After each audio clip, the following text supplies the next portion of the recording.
Good evening, everybody. We are back here on Gelvin Valley, Farm Sim 15. Oh, as always, when we start this, we're always staring at the door and this brick wall. I guess this is our home. It's just every time we start out here, I have a notion to change our positions so we don't come into the same place every time we enter in game. But whatever, that's quickly remedied. We are in the middle of fertilizing our fields.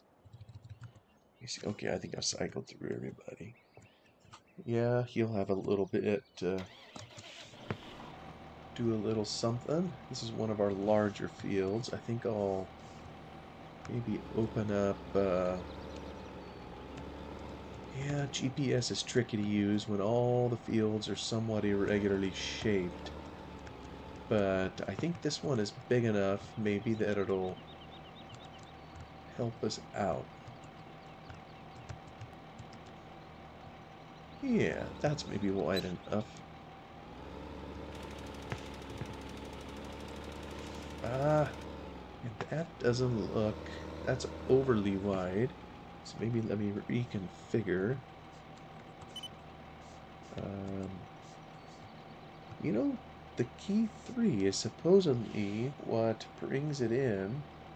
That doesn't look like it is spreading wide enough. So let's see what we have going on. Let's narrow it down a little, shall we? Maybe that'll do it. Here we go. Second time's a charm. Yeah, usually I thought in this old version of GPS, if you hit Control 3, I thought that it reconfigured the width to what actual would be, but maybe it doesn't. Maybe I'll leave that for, well, maybe I'll put this along here. Can I do this? Yeah, I'll try that out. Maybe I'll do a lengthwise this time, as it gives a little bit longer path. Not sure I got it entirely straight. I really need to do something with this edge over here. This floating rock outside isn't exactly doing it. What would you guys do with an edge like this? I mean, this just kind of messes with reality when you're able to look under the map, kind of like that. But this is kind of how it was designed, you know, by the mapper.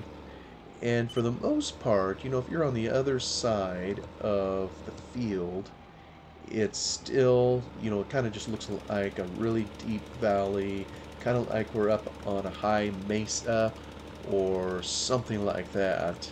It still kind of works, but when you drive right alongside, it kind of, well, it just doesn't look as realistic as maybe it would be optimum. But at some level, who cares, right? This is an old game and we're just having fun on this map.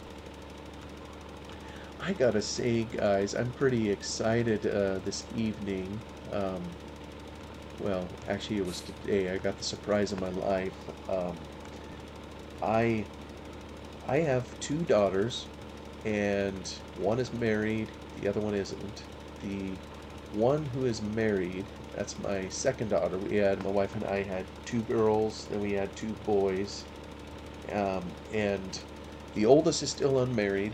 The second one is married to a man in the central part of our country, several states over, a couple time zones over. Whoop, can I make that corner? I didn't quite get all of that covered, but oh well.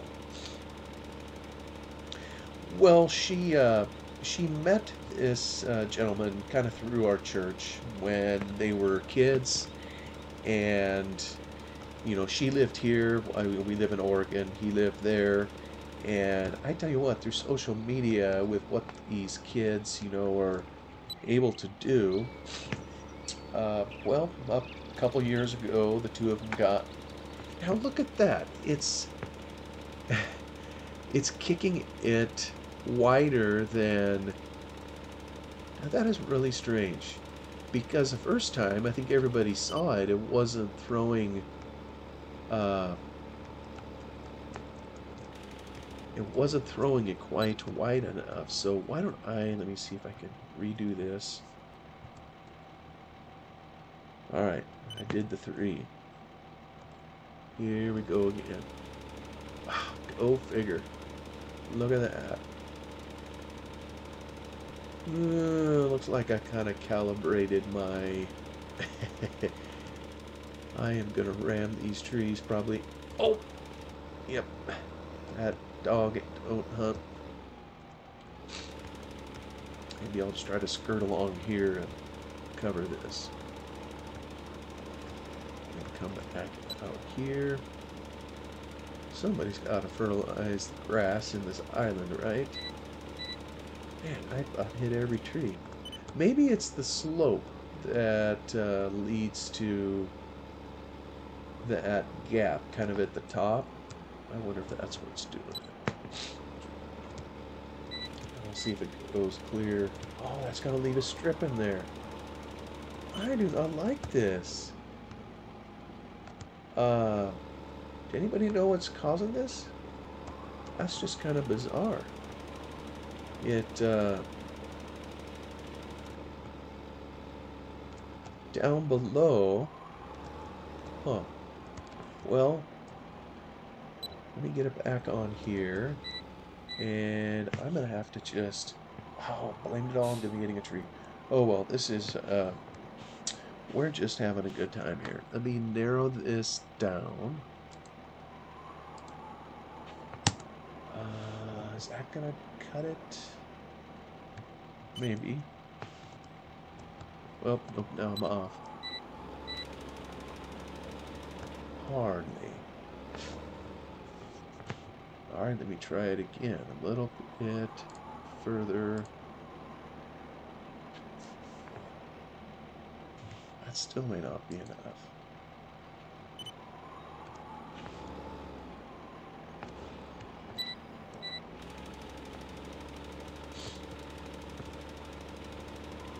I am not sure what's going on. You know what? We just won't worry about it. I think I did an abysmal... You know what? This must be why I always set up this course differently in the past. Because this is kind of doing the field the hard way. Even if the turns are a little longer.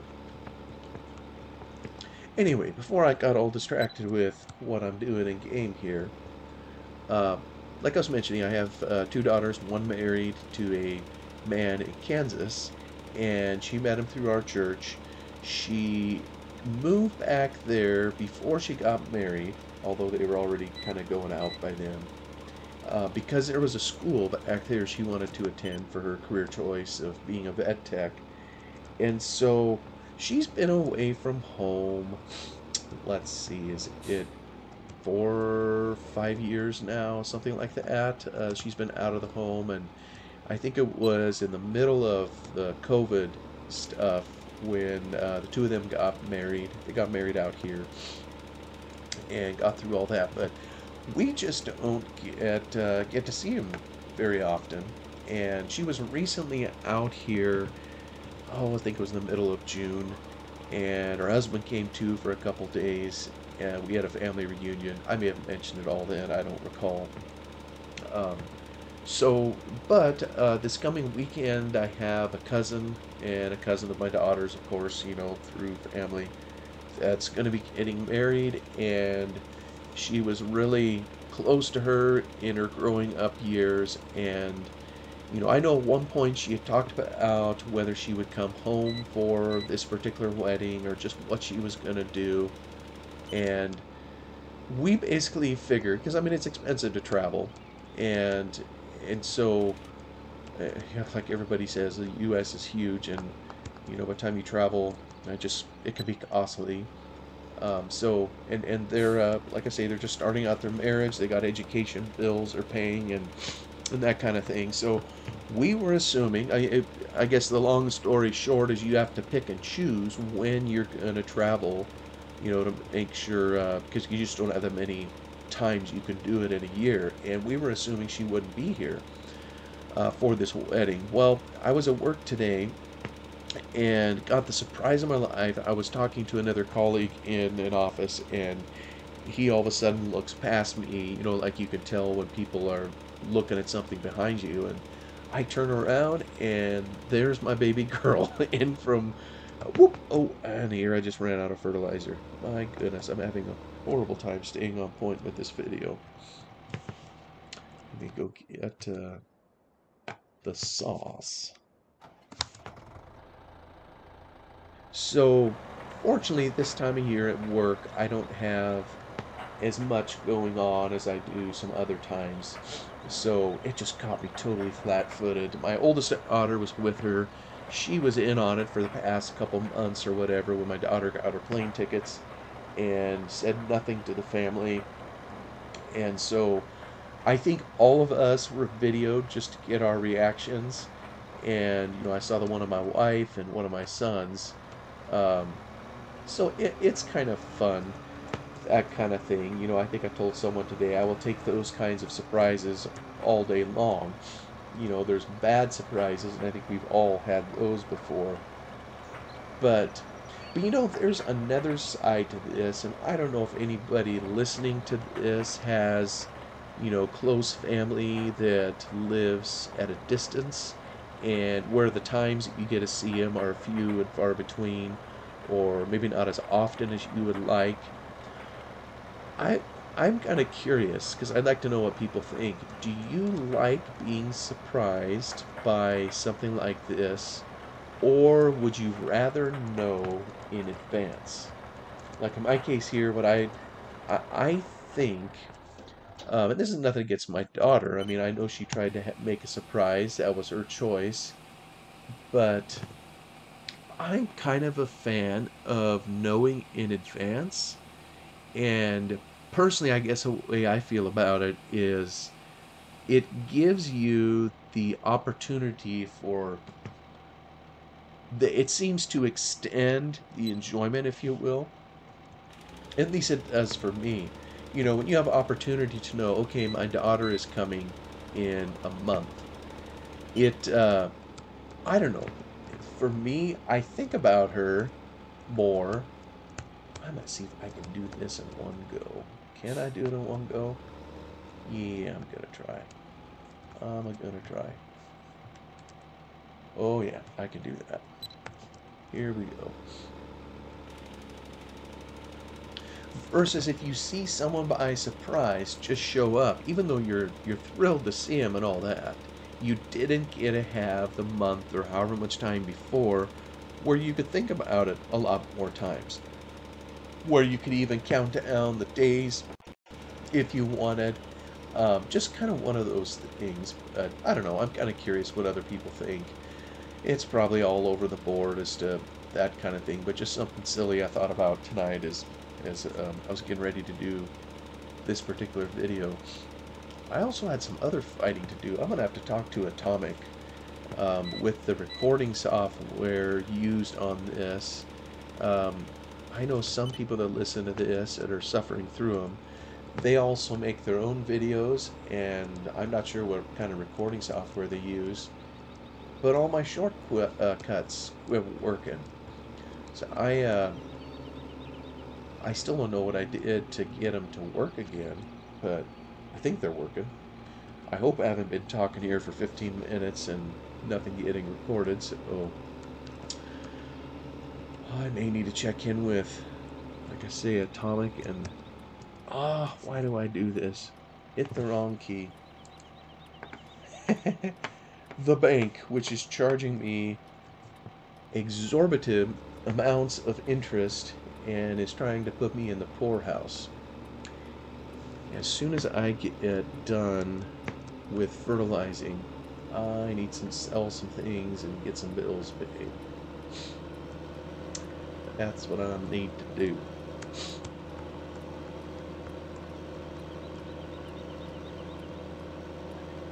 yeah, this particular weekend, we can't even have our daughter at her house, which is what we typically like to do. So fortunately, she's able to stay with my other daughter, because we just flat out didn't know she was coming. We have other out of town guests staying with us, and so we don't.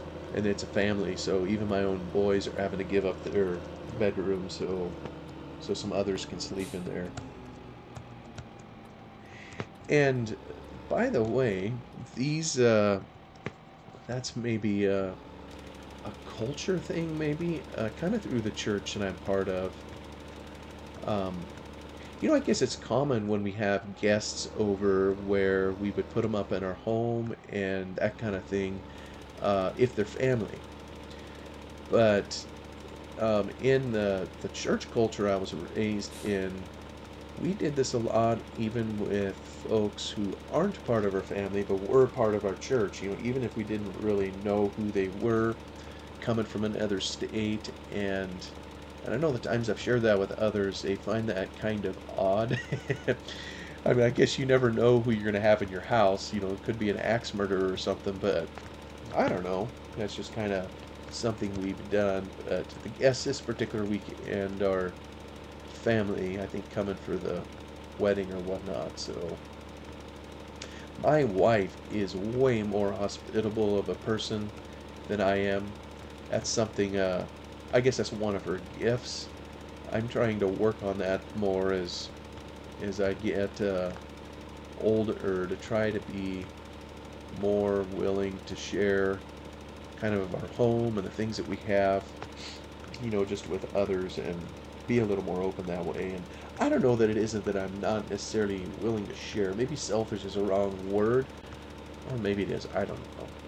It's just, well, it's just when you have people over at your home, and it almost feels like you have to have it looking perfect, and everything's got to be just so, because, oh my, perish the thought that they ever would come to the conclusion that, we aren't perfectly put together people. And, you know, so I know when there's company coming, there's always a flurry of activity for the house to make sure it's clean. And, this past week I've spent a ton of time out in the garden trying to eradicate the weeds. We did work in the flower beds, and I guess maybe it helps a guy get your place in shape for, work that needs to be done anyways. But and maybe it's company that helps you do that.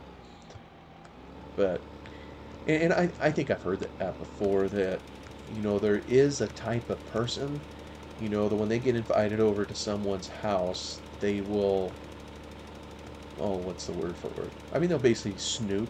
They'll look in areas where they know they're not supposed to look, just so they can judge, I guess, what the family is or isn't doing right according to their worldview.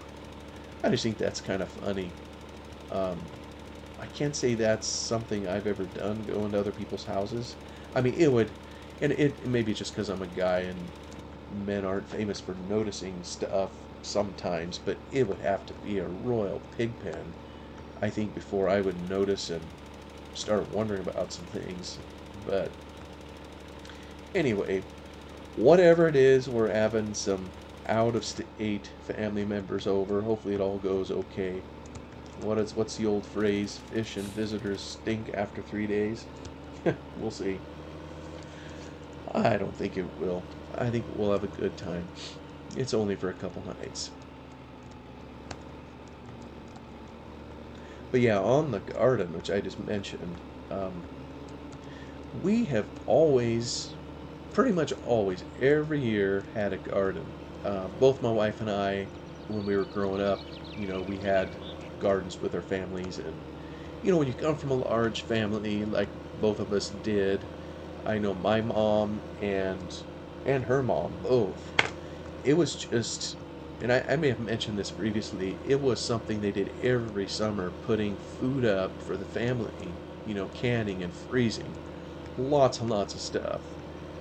Just part of things they did to take care of the family. And I mean, they all had the kids help with it a lot, and a lot of it came straight out of the garden. I mean, growing up, we had a huge garden, And I know she did too in her family. And there was just tons of work. I remember as a kid that we worked together as a family to plant the thing. I mean, there was a lot of tillage, um, and just lots of weeding.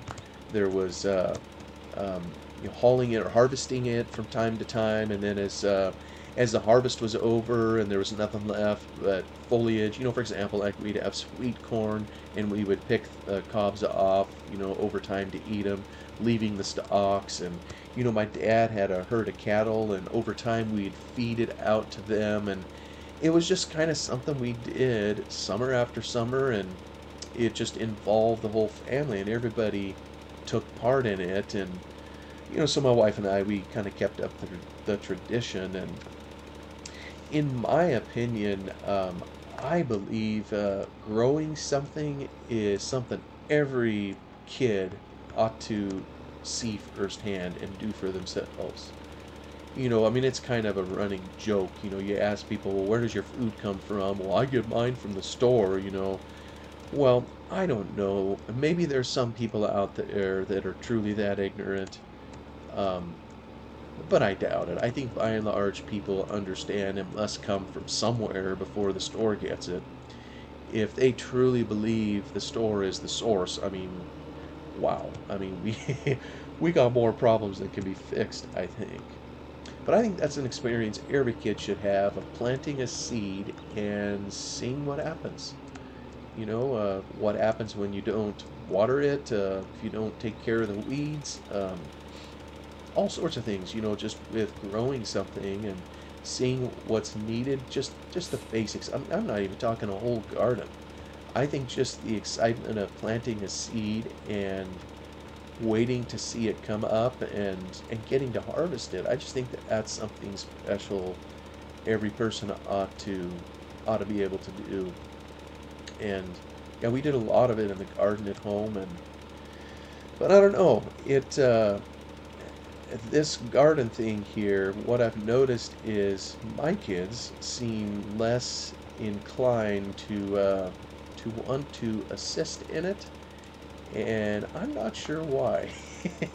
I'm not going to say I was any better of a worker than them. When I was their age, it'd be easy to say, well, back in my day, I helped and did all this, and which is true. I did help a lot on that, but did I really enjoy it? Well, sometimes I did, other times I didn't. I've never enjoyed weeding all that much. Um, I think, like for our family, I think everybody enjoys planting. But it's sometimes a lot of work just to get to the planting phase. A lot of time spent, with a rototiller, digging up the soil.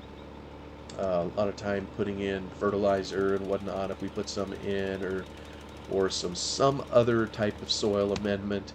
The soil that we have here is very clay type soil, at least in our garden, and it gets cloddy and it's hard to till up, and I just wish it would fall apart like decent dirt. And so there's a lot of extra work to get it prepared, so it can be a seed bed. But most everybody likes the planting process. But keeping up after it, doing the weeding, doing the watering of it, and we don't have a lot of water kind of where we're at, so you kind of need to time it just right. And we typically do it at night, so there's less evaporation by the sun, that kind of thing, just to preserve moisture and whatnot. Well, those kinds of tasks tend to fall on my wife and I, and we did it. I mean, my goodness, I just did a whole bunch of it where we literally hauled wheelbarrow loads of weeds out of there because it kind of got out of control. And well, now it's back in control, but I don't know that my family's taking the same lessons from it that I did as a kid. But they'll eat what we produce out of it, so I mean, I guess there's some benefit to them of that. And I'm gonna sound like I'm ragging on my kids. I don't mean to make it sound that way. I mean, both of my boys have summer jobs, and I think that's important too. And you know, what can I say? They're both getting up way earlier in the morning than I am to do it. It's farm type labor. Well, one of them's a beekeeper, the other one's working on a blueberry picker. And so, I mean, it's physical labor. And you know what? I get it. When they get home from doing that all day, the last thing they probably want to do is go spend some time out in the garden patch pulling weeds and doing stuff out there. So what can I say? I mean, my to me, I kind of consider it a little therapeutic when I sit at a desk all day and then can get out and get my hands dirty and do some things in the garden. Um, I think it's kind of fun. But we did let the weeds get a little out of control, and I gotta say, pulling weeds isn't my favorite thing. I don't mind it so bad if they come up decent, but sometimes, I mean, it's just amazing. You know, you try to um, nurture a plant, the one that you want to grow, and you plant it specifically by seed. You you prepare a seed bed for it, you give it fertilizer, you give it water, you give it all these things to help it to grow.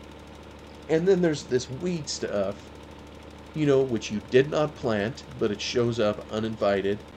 Your garden might be dry as the Sahara Desert, and you know, through whatever neglect you haven't watered it enough, and yet the weeds are green and flourishing and even wanting to go to seed. I mean, it's just one of those unfairnesses of life, I guess, if you will, that, well, if you have the Christian worldview, you know it's representative of a fallen world, you know, amongst many other things, but it's just frustrating when you're trying to do a garden that the plants you want to have there always seem to have trouble and need to be babied a little bit, and the ones that you don't want to have there have no trouble at all. They spread easily, and in that, oh, and I'm out of fertilizer again.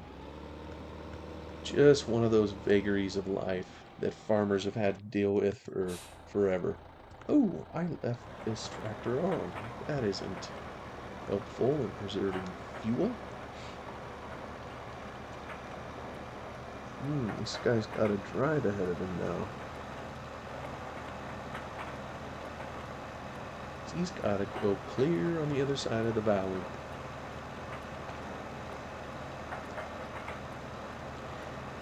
You know, and it's interesting in that regard too. Even good plants that you'd like to have there, um, if they're in an area you don't want to have them, well, that seems to be where they flourish. You know, I was watching a video here the other day of a British farmer that I follow. I think his name is Harry's Farm, and I just really enjoy his videos, listening to him. He's a very interesting speaker and agronomist and farmer, and I just enjoy listening to his videos. But he's obviously in the middle of harvest right now. The time that I'm recording this is in August, and I saw his harvest of, I think it was canola, and he had piles of it stacked up in his grain holding area, and it was littered with wheat. And I remember him showing out in the field. I think he had wheat the year before, and then he planted canola. And you know, wheat isn't supposed to be there the following year. You know, it came out of the combine, must have been thrown over. It wasn't captured in the combine the year before, and somehow it survived the winter, and it just happened to grow, you know, in mixed with all of his canola. And so, but I mean, ooh, I need to stay on the road. Wheat is obviously a good crop, but in the wrong place, you don't want to have wheat there. But he happened to have a bunch and maybe just wasn't able to clean it out of his field. And I know in our garden, I think this was last year, something that's been challenging for me, or that's always been challenging, is, you know, parts of the garden we start with a seed, and then other parts we start with a plant. And of course the plant started with a seed, don't get me wrong.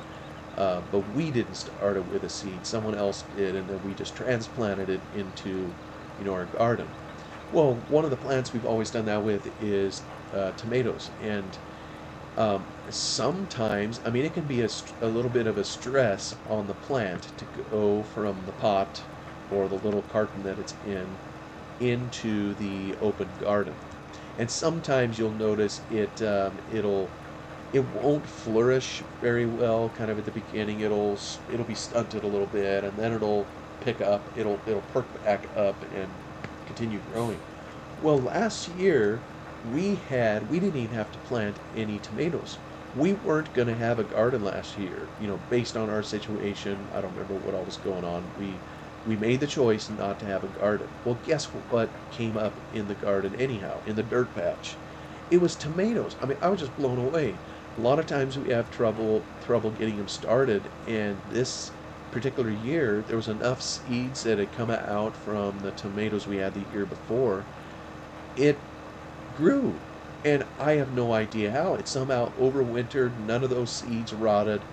There must have been just enough cover that it was able to handle the weather, and we actually had quite a few tomatoes that were grown on the place. Eventually, we started watering the things. I mean, I really enjoy tomatoes, so we started taking care of them, but it was just kind of funny. I mean, it's about when you try to plant something, that's when you have great difficulty.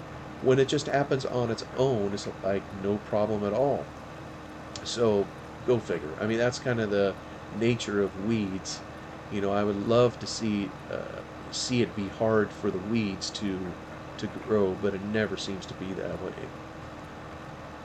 unfortunately. So yeah, I think I still have dirt under my fingernails. I've just spent quite a bit of time this past week in the garden working on the weeds, most of them pulled by hand, uh, some coming out with a hoe. I mean, there's areas where, and we tried to irrigate it, periodically, so it would be easier to pull these up. Um, but there's areas where the soil is just hard as a rock, and um, the weeds obviously are hard to pull. And you got to get the things out by the roots, of course, or you're kind of just asking it to stick around and poke its head back up again. Anyway, I'm sure nobody's interested in my garden woes, but I do like eating the produce from it. I mean, we've usually had good luck with corn, or excuse me, with tomatoes. I was going to say we usually have bad luck with corn. And I don't know what it is. I mean, we can't grow corn here like they have in the Midwestern part of our country, but I should be able to do a better job than I've been doing. And uh, don't know what I'm doing wrong. Maybe I need to talk to a Midwest relative who grows corn and see what some of the secrets are to properly take care of it. And I've never been able to figure out just when it's ready. What I kind of do is put on my calendar, the bag of seed will say, that it's going to take X number of days till harvest. So I kind of put that on my calendar work to kind of tip me off, when it's ready to harvest and whatnot. But I never can quite hit it right, and I just love sweet corn. There's nothing like it when you're in the summer to have sweet corn. That's just kind of a rite of passage, and it's really, really good when you pick it at the right time. You get it at the wrong time, and the kernels, if it's overripe, kernels are starchy, and it just doesn't have, it's just not the same. I'll turn this thing off, get back over here. Well, you know what? I think I'm at the end of a half hour, so I'm going to terminate the episode here. Thanks for coming along with the ride and spending a little time with me. Really appreciate it. Hope you have a wonderful day. Bye-bye for now.